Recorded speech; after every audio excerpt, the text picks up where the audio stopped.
2 വയസ്സുകാരി ദേവേന്ദു കൊല്ലപ്പെട്ട സംഭവത്തിൽ കുട്ടിയുടെ അമ്മ ശ്രീധുവിനെതിരെ ഞെട്ടിക്കുന്ന തൊഴിൽ തട്ടിപ്പ് പുറത്തുവരുന്നു.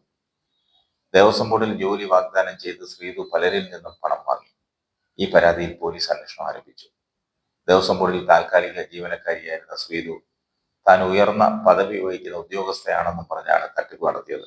2 ലക്ഷം രൂപ ശമ്പളമുണ്ടെന്നും താൻ വിചാരിച്ചാൽ ദേവസ്വം ബോർഡിൽ ജോലി ലഭിക്കുമെന്നും വാഗ്ദാനം നൽകി ശ്രീധു പലരിൽ നിന്നും പണം തട്ടി. ഇതുവരെ 3 പേർ പോലീസിൽ പരാതി നൽകിയിട്ടുണ്ട്. ഇവരിൽ നിന്ന് പോലീസ് മൊഴിയെടുത്തു. പ്രദേശത്തെ സ്കൂളിലെ PTA അംഗങ്ങൾ ഉൾപ്പെടെ ഇവരുടെ കെണിയിൽപ്പെട്ടു.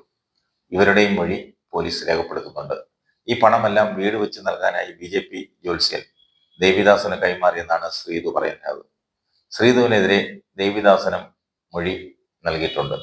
6-7 മാസം മുൻപ് അവസാനമായി കാണുമ്പോൾ ഒപ്പമുണ്ടായിരുന്ന ഒരു പുരുഷനെ 2ാം ഭർത്താവ് എന്ന് പറഞ്ഞാണ് ശ്രീധു പരിചയപ്പെടുത്തിയതത്രേ.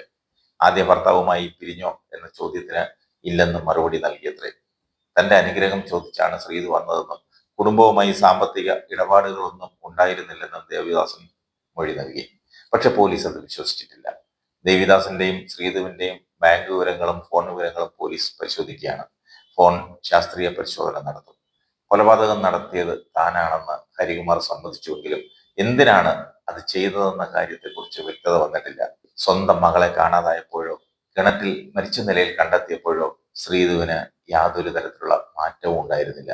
എന്നാൽ ദേവേന്ദുവിന്റെ മരണം തളർത്തിയിരിക്കുന്നത് സഹോദരിയായ പൂർണേന്ദുവിനാണ്. ദേവേന്ദുവിന്റെ ചേച്ചിയാണ് പൂർണേന്ദു. കുഞ്ഞനുജത്തി മരിച്ചതിന് ശേഷം 7 വയസ്സുള്ള പൂർണേന്ദു ഉറങ്ങിയിട്ടില്ല. കുട്ടിയുടെ മനസ്സ് നിറയെ അനുജത്തിയാണ്. എത്ര പറഞ്ഞാലും ഉറങ്ങാൻ കൂട്ടാക്കുന്നില്ല. പകൽ സമയത്ത് അയൽ വീട്ടിലുള്ള കുട്ടികൾ എത്തിയാൽ കുറച്ചു നേരം ചിരിച്ചു പെരുമാറും. അവർ പോയി കഴിഞ്ഞാൽ പൂർണേന്ദുവിന്റെ മുഖം സങ്കടം കൊണ്ട് നിറയും. പിതാവ് ശ്രീജിത്ത് എത്തിയാൽ വീട്ടിലേക്ക് കൊണ്ടുപോകാനായി കാത്തിരിക്കുകയാണ് പൂർണേന്ദു. നിലവിൽ കുടുംബ വീടിന് തൊട്ടടുത്തുള്ള ബന്ധുവീട്ടിൽ അമ്മൂമ്മ ശ്രീകലയുടെയും ബന്ധുക്കളുടെയും സംരക്ഷണയിലാണ് കുട്ടി.